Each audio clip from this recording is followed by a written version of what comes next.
नाज़िर सखरन के गोठ मोरियो लाखो में पीपी अगवान हाजी अल्लाह बख्श लाखोई वाइस चेयरमैन टाउन कमेटी सखरन नूर अहमद लाखो पारा शहीद बेनज़ीर भुट्टो की 67वीं सालगिरह मल्हाई वई। ॾिसो था रज़ा मोहम्मद सियाल जी रिपोर्ट। इन वक्त असां गोठ मोरियो लाखो में मौजूद आहियूं, जिते Pakistan Peoples Party Sindh council के मेंबर हाजी अल्लाह बख्श लाखो ऐं रईस नूर अहमद लाखो तरफा पाकिस्तान पीपल्स पार्टी शहीद राणी मोहतरमा बेनज़ीर भुट्टो की 67वीं सालगिरह मल्हाई पई वञे।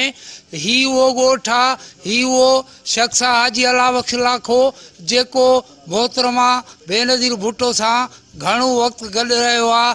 अचो त हिननि खां पुछूं त वधीक ही मोहतरमा के बारे में छा था ॿुधाइनि। शहीद राणी मोहतरमा बेनज़ीर भुट्टो जी 67वीं सालगिरह अॼु पंहिंजे मोरियो इलाइक़े में मल्हाई आहे, केक काटियो आहे। जहिड़े हवाले सां असांजा सॼी पाकिस्तान पीपल्स पार्टी जा सीनियर दोस्त पाया, ख़ासि करे कोरोना जे हिसाब सां महदूद तरीक़े सां ऐं ॾाढो सादगी नमूने सां असां हिते मल्हाई आहे।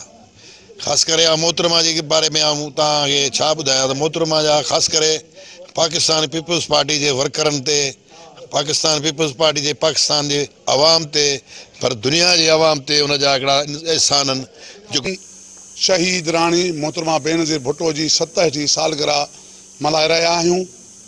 सदाई हमेशह असां वॾे पैमाने ते सालगिरहूं मल्हायूं आहिनि, पर लॉकडाउन की मजबूरी के करे ऐं ॿिया काफ़ी दोस्त असांजा सकण में गुज़ारे चुका आहिनि। उनखे मद्देनज़र रखंदे असां हिकिड़ो सफ़ा सादगी सां हीअ प्रोग्राम करे रहिया आहियूं। शहीद राणी जी सालगिरह जो केक बि असां कटियो आहे। अॼु मोहतरमा जी 67 सालगिरह मोरियो इलाइक़ो में मल्हाई पई वञे।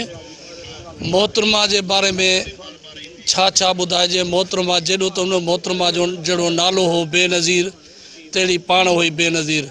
मोहतरमा एक अज़ीम लीडर हुई, पूरी दुनिया की लीडर हुई, पाकिस्तान की लीडर न हुई, पूरे एशिया की लीडर हुई।